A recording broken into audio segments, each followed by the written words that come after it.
Hi, I'm Charles Purcell, and this is the Daily Log for Friday, June 19th, Juneteenth Day. Also, summer solstice happening this weekend. So we're real happy around here. The big news yesterday, DACA recipients, of course, the hundreds of thousands who immigrated as children, some of them infants. And of course, President Barack Obama, under the DACA provision, allowed them to stay and continue their lives here in the country they know, the only country they know. The Orange Menace tried to strike that down. Supreme Court knocked him down for the second time in just a couple days. A couple losses in the Supreme Court. So good news for the Dreamers.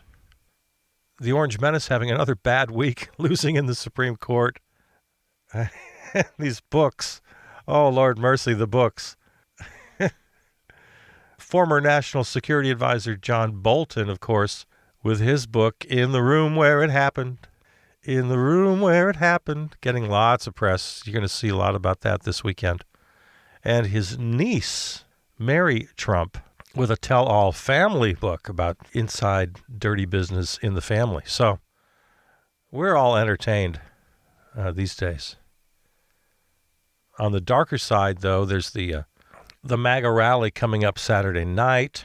So, yeah, let's get all those COVID-19 positive folks shoulder to shoulder in a big enclosed arena, shouting, chanting, sharing their aerosol.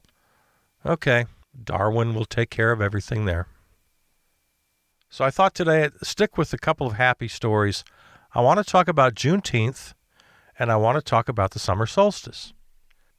And I went back to last year's show, June 22nd, 2019 show, just to listen to see. I remember I talked about Juneteenth, talked about the solstice, and I listened to the show and thought, well, you know what? I just want to play this for you again. It was a lot of fun. Chucky Bucky was with me. Last year at this time, we had a different format. The log was 1 hour weekly. And we had occasional guests and different segments and things going on. And when we went to the half-hour format, we did that sort of with the quarantine. And then it became much more about the current day's news. We're going to have to try to get back. After listening, I thought, that sounded pretty good. Try to get back to that format a little bit more.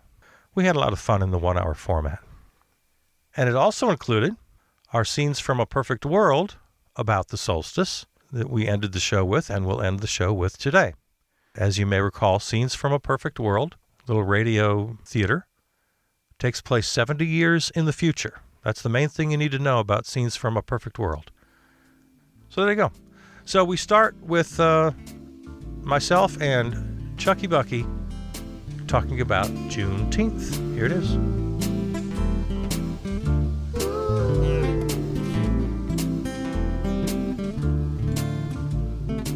Juneteenth, also known as Juneteenth Independence Day or Freedom Day, is an American holiday that commemorates the June 19th, 1865 announcement of the abolition of slavery in the U.S. state of Texas, and more generally, the emancipation of enslaved African Americans throughout the former Confederate States of America. Its name is a blend of June and 19th, of course, the date of its celebration. Juneteenth is recognized as a state holiday or special day of observance in 45 states. Oh, that many? I didn't know that, actually. I wasn't sure of the number. Yeah, me neither. I had no idea how many states, if it was 1 or 2 or 10 or 40 or 50. Yeah, It's 45. It should be national. It should be federal. Continuing here. Today it is observed primarily in local celebrations.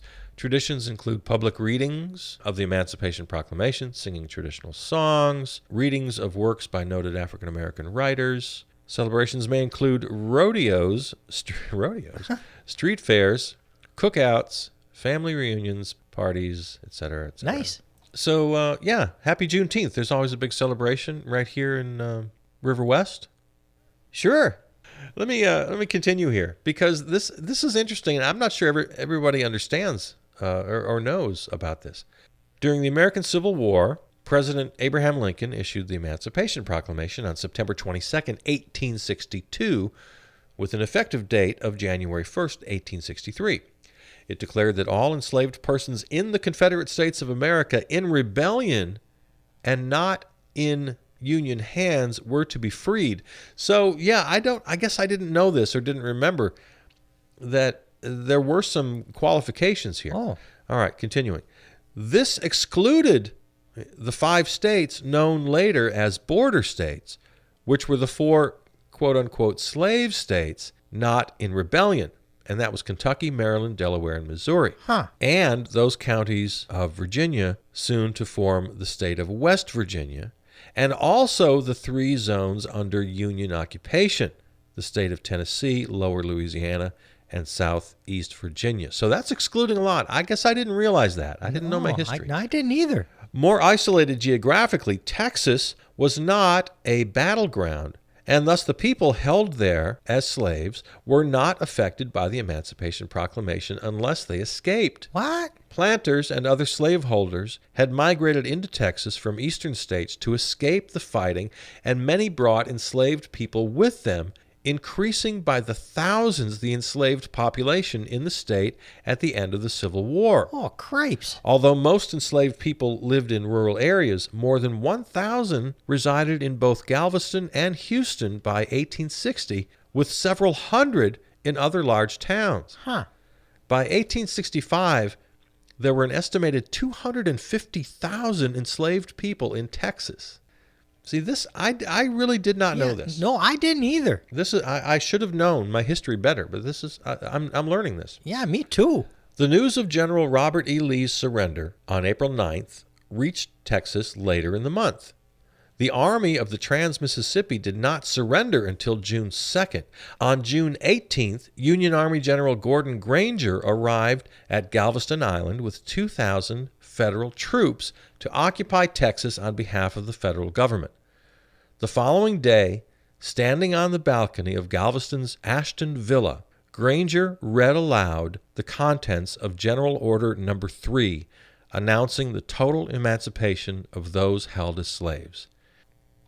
Henry Louis Gates, Jr., scholar, documentarian, you know this guy. Yep. I'm reading an article from him now. When Major General Gordon Granger issued the above order, he had no idea that in establishing the Union Army's authority over the people of Texas, he was also establishing the basis for a holiday, Juneteenth. Today, the most popular annual celebration of emancipation from slavery in the United States. After all, by the time Granger assumed command of the Department of Texas, the Confederate capital in Richmond had fallen, the executive to whom he referred in the order, President Lincoln, was dead, and the 13th Amendment abolishing slavery was well on its way to ratification. But Granger wasn't just a few months late. The Emancipation Proclamation itself, ending slavery in the Confederacy, at least on paper, and again with the qualifications we talked about, had taken effect 2.5 years before, and in the interim, close to 200,000 black men had enlisted in the fight. So, formalities aside, wasn't it all over, literally, but the shouting? It would be easy to think so in our world of immediate communication, but as Granger and the 1,800 bluecoats under him soon found out, news traveled slowly in Texas. Whatever General Robert E. Lee had surrendered in Virginia, the Army of the Trans-Mississippi had held out until late May. And even with its formal surrender on June 2nd, a number of ex-rebels in the region took to bushwhacking and plunder. Wow. Yeah, anyway, there's the story of Juneteenth that maybe you sort of knew, but you weren't so sure about. And There you go. Yeah. And sure, there's probably lots of shenanigans out there in Texas. 2.5 years to get word. Right, yeah. No, people knew. They just kind of, I'm sure they kind of kept it under their belts, right? Well, we'll tell you when we're ready to tell you, kind of thing. And they're gonna hold out. yes, sure. And Gates talks about a little bit about that further in the article, that there was some intentional playing dumb. Oh, really? They're free? Oh, gosh, I didn't know. So there you go. So happy Juneteenth. Yeah. And again, like you said, right here in River West, there'll be a nice party and celebration, kind of a little street festival thing. Yep. Happy Juneteenth. So that's great. That's great. Yeah, June. We're talking about June. It's our salute to June. Salute to June. And along with these pretty remarkable anniversaries comes, of course, every June, the summer solstice. And Chucky, I've always thought it was kind of a shame that the summer solstice doesn't get the same love and affection that the winter solstice gets. Sure, okay, because, astronomically speaking, at least, they're exactly equal to each other. Right. One is the longest day of the year, and the other is the longest night of the year, and sure, in the whole rotation of the Earth and its relation to the sun and all that, it's very kind of fascinating. Yeah, the yin yang, the two circles within the circle. Sure. The yin. Sure, of course, everybody knows the yin yang. Well, that's not just invented out of nothing. That's the actual pattern. That pattern is taken from nature. That's taken from the astronomy of the sun and the earth and how they relate. It's an actual thing. It's real. Yeah. Is what I'm saying. Yeah. It's not just a design. Okay. It's a representation of something that's actually real. Right. It is. Oh, yeah. Okay. I think you're right. Okay. So I just find that kind of wonderful. It's one thing to have a celebration or a party or some kind of tradition.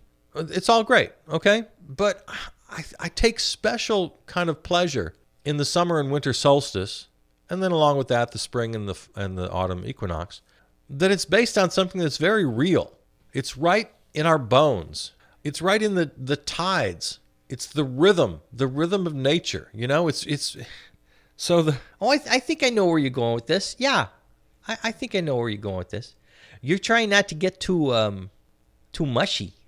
Well, yeah, I suppose so. I could get kind of mushy. Go ahead. And that is that the blood in our veins and the tides of the ocean, they're all moved by the physical presence of our earth and the sun and the moon. And I think it's just kind of a beautiful thought. Hey, go ahead. Go there. Don't be shy about it. I'm with you. So, right, the summer solstice is happening and more than just let me read a little bit again. What do you got there? This is from something called Learn Religions. And, I'm an atheist, right? Okay. But this is if I have any religion at all, this is as close as it comes. I love this connection, because it's based on science. I mean, if it's really, this is a great religion for an atheist. Because it's all based on something real. It's not, Okay. sky gods and living in the clouds and dopey raised from the dead kind of miracles and fly in the sky weirdness. It's based on something real. So yeah, as an atheist, I love this. Okay, so what you got there? From Litha. Yeah, I'm reading. We're looking at the same screen. Litha. Is that pronounced Litha? Yeah, Litha Histories. Litha is the pagan Wiccan celebration of the summer solstice. Oh, okay. An ancient solar celebration. It's pretty basic, but again, it's Wikipedia type information that maybe not everybody has. Nearly every agricultural society has marked the high point of summer in some way, shape, or form. On this date, usually around June 21st to 22nd, or December 21st to 22nd in the southern hemisphere. Don't want to forget about them. Oh, yeah. The sun reaches its zenith in the sky. It is the longest day of the year, and the point at which the sun seems to just hang there without moving. In fact, the word solstice is from the Latin word solstitium, which literally translates to sun stands still. The travels of the sun were marked and recorded. Stone circles, such as Stonehenge, were oriented to highlight the rising of the sun on the day of the summer solstice, which we all know that, right? Oh, sure. I think everybody knows that. Early European traditions celebrated midsummer by setting large wheels on fire and then rolling them down a hill into a body of water. Well, that sounds pretty exciting. I never heard that one. The Romans honored this time as sacred to Juno, the wife of Jupiter and goddess of women and childbirth. Her name gives us the month of June. The word solstice is from the Latin word solstitium, which literally translates to sun stands still, which I already said.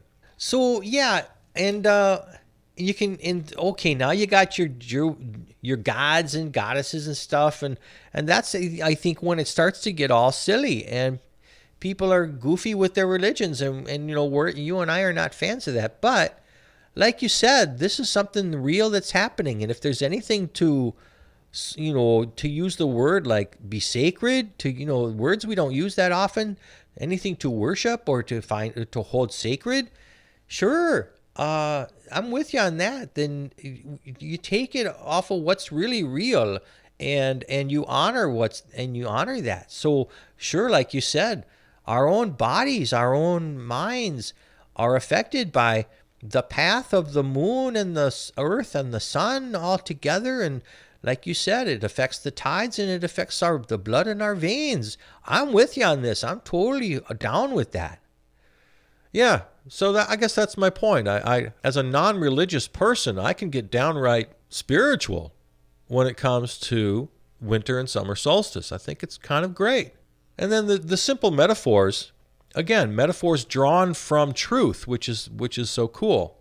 The metaphor, of course, of the winter solstice is the return of the light. The days start to get longer, and so it represents life, rebirth. And then, of course, you got the virgin birth and all of that. That first the pagans and the Wiccans, did their thing, which I think was the closest because they're earth worshipers.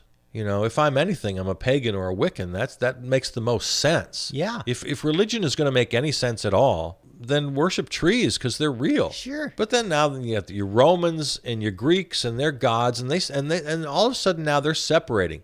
They're separating what's real about religion from this new religion they're creating. Yeah, right. And I don't know a lot about this, but from what I do know, as this evolved, the Romans with their god and goddesses system, took over time that happened. And I think, and here I'm just sort of speculating that just like any time, there were probably people back then who understood, these are stories and myths and symbols. And then there were other dopey people who just like believed it literally, like, the gods are real and they're looking down on us from Mount Olympus or whatever. Yeah. And so it's just like today, you got your people who have a half a brain, who understand that these are useful metaphors, they're useful mythology, Yeah. And then you got your dopes and your fundamentalists who take it all literally and like, are you children? Are you crazy? What's your problem? Yeah.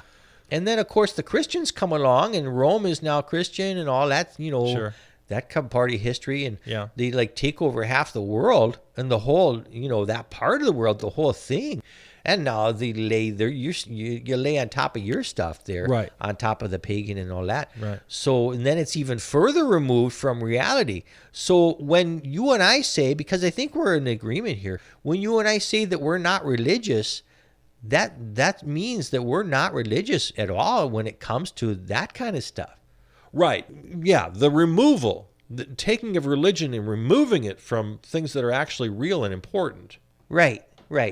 So, and I guess that's why you can get kind of excited, like you said, and get a little goosebumpy about the solstice, winter and summer both, because it's that reconnection of what's real in the world, what's real in your body, what's real in your mind, and you take it to this kind of religious, spiritual level. Yeah. That's exactly right. And I can keep my atheist bona fides.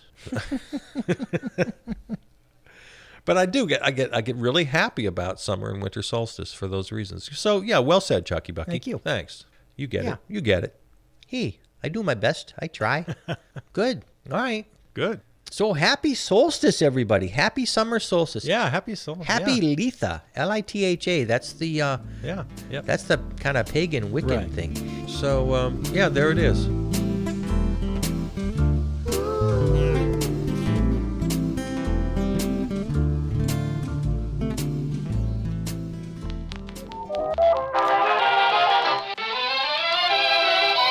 Scenes from a perfect world.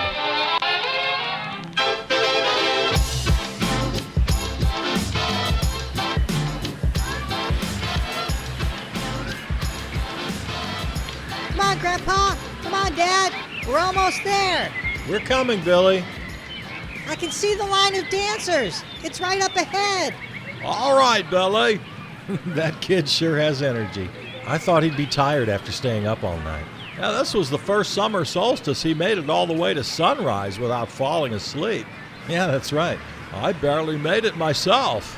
Oh, Dad, you fell asleep by the fire a little after 12:30. I did not. I was just resting my eyes.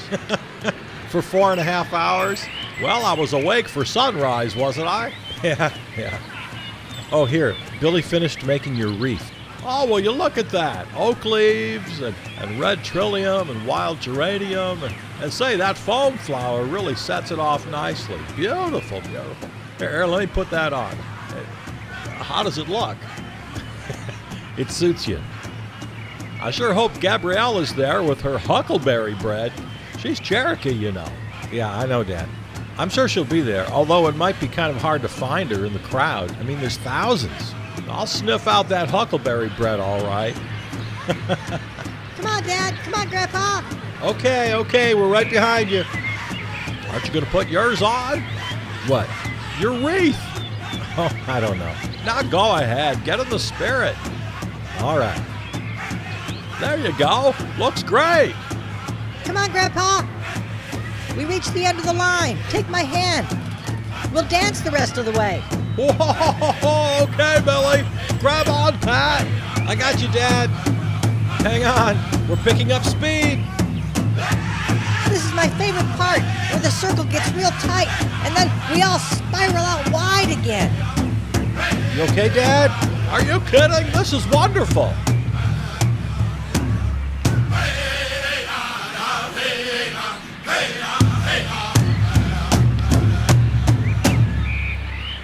That was great.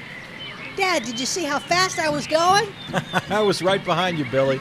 That was some pretty good dancing, Grandpa. Where'd you learn to dance like that? Well, I've been coming to the Sundance for years. I used to take your dad when he was your age. Yep, every summer solstice since I can remember. How come Pride Month and Juneteenth happen at solstice time? Did they plan it that way? No, it just turned out that way. Sure is a big coincidence. What do you mean there, Billy? Well, like Dad says, Pride is about how we're all free to live and express ourselves and about celebrating our differences. Right, Dad? Right. And then Juneteenth is all about freedom and one of the biggest parties of the year. And then a couple days later, it's solstice. And that's all about living life and abundance and stuff. They all go together like perfect. Yeah, I guess they do, don't they? Was the Sundance always here at Blackbird Park? Yep. Blackbird Park is the highest elevation point in all of Milwaukee. Of course, back when I was a boy, this was called Kilbourne Park. Kilbourne? Yep. Named after a fellow named Kilbourne, one of the guys who started the city. Why did they change the name to Blackbird? Well, Kilbourne was kind of a shady fella, always in and out of trouble. And besides that, well, after a while, people thought it would be better to name streets and parks and things after First Nation folks. First Nation? You know, First Nations, Potawatomi, Menominee, Dakota, all the nations that were here before the Europeans. Oh, yeah, right. So why do they call the park Blackbird Park? Well, Blackbird was kind of a nickname for Siganook. He was a Potawatomi chief. And Milwaukee was built on Potawatomi land, right? Right. And that's why the mayor and most all the city council are all Potawatomi. Oh, are they? Sure, and over in Madison, the mayor is Ho-Chunk, and the state legislature and the governor are almost all First Nation. And up at your cousins in Ashland, they're mostly Ojibwe. It's always been that way. Always? Well, since the Revolution, anyway. Right, that's what I meant. It's always been this way in my lifetime. Well, that's right. When I was your age, Billy, there weren't hardly any First Nation folks in government at all. You could count them on one hand. What happened? Well, after the Revolution destroyed money and all of its influence, we all started to see things a little more clearly. And one of the things we realized is since there were nations here for thousands and thousands of years before Europeans invaded, well, it only seemed right and natural that they should be voted into the leadership roles. So they made that the law? That only members of First Nations can be big shots in government? No, it's not a law. Like I said, it just seemed like the right idea to everybody, and it's been that way since. From city councils to mayors and governors and senators, all over the country, right on up to the president. And in every other country as well. All the world leaders are Indigenous and First Nation folks. Hey, Dad, Grandpa, look! The jumpers! They're jumping the bonfire! Let's go watch! Sure, you go ahead, Billy. We'll catch up. What time is it anyway? Oh, we got plenty of time before sunset. What time is sunset? I looked it up. Exactly 8:34 p.m. Here, let me fix your wreath. It's falling apart a little in the back. All that running and dancing, I'm not surprised. Well, at least you didn't lose it. I don't know how those young fellas do it. Look at them over there at the medicine wheel. They've been dancing all month long. Yeah, pretty amazing. And these last 4 days up to solstice, it gets really intense. Hey, look, there's the mayor. Well, speak of the devil. Hello, Mayor. Come here, Dad. Jump over the fire. Okay, Billy. Can I jump over the fire, Dad?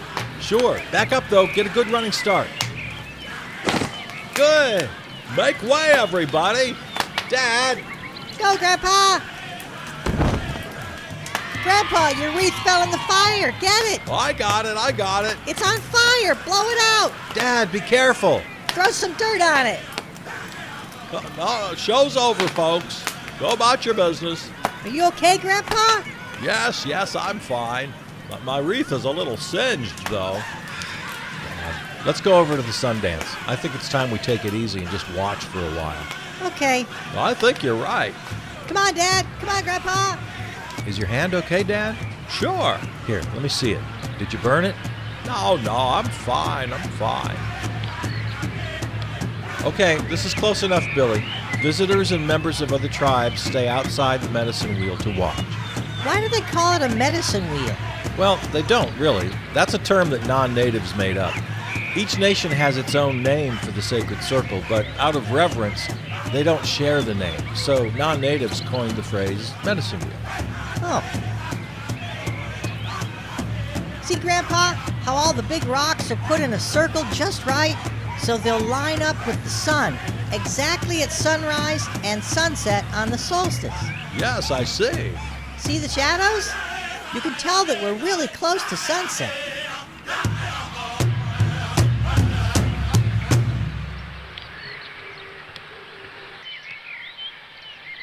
As the sun spirals its longest dance, cleanse us. As nature shows bounty and fertility, bless us. Let all things live with loving intent, and to fulfill their truest destiny.